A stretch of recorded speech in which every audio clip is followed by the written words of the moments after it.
What do you think about this announcement that we are now on our third straight drug failure for a UFC 175 co-main event? It's I mean those guys are made for each other. It's a fun group with Vitor and Vanderlei and Chael and their ongoing travails. It's I guess I guess I'm never been like a big had a big problem with drug abuse so long as just in the sense that I know that the sport has a lot of it and I can accept that. I mean, you'd like to get it out, but it's a part of it.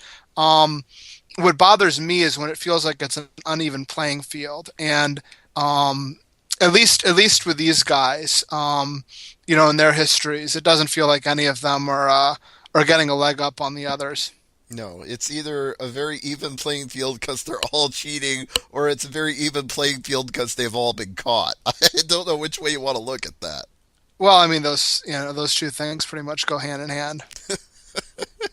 So, do you understand what these drugs are that he failed for and why he failed for them? Because I listened to the Jay Moore show and he tried to give an explanation, and I felt more confused after Chael's explanation than before. No, no, actually, I am. I can. I'm actually on some anti-estrogen drugs myself, so I know the ins and outs of them well.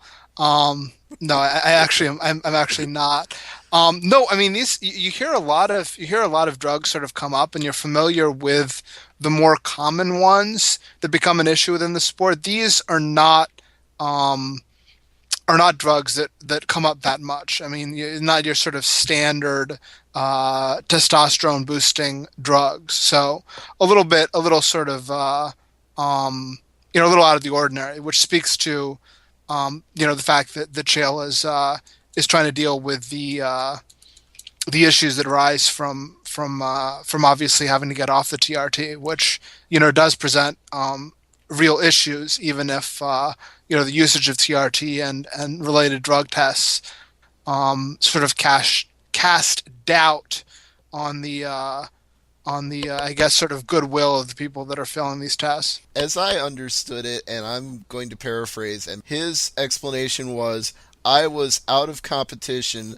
I was told I could not be on TRT anymore, and because I was out of competition, I was taking these things to compensate for the fact that I'm not on TRT anymore. Am I getting the gist of it there?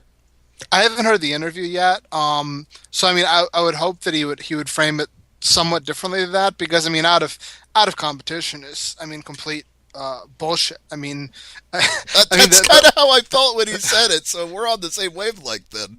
I mean the whole idea of a lot of these things is to take stuff while you're training, and to sort of build up your muscle and allow you to train harder and get ready. And then once you're actually getting into the competition, it isn't needed anymore. So I mean, saying it's out of competition really doesn't tell you very much at all. As far as the issue of sort of um, getting out of the cycle, getting out of the problems created by getting off of TRT. I mean that is potentially a more legitimate issue.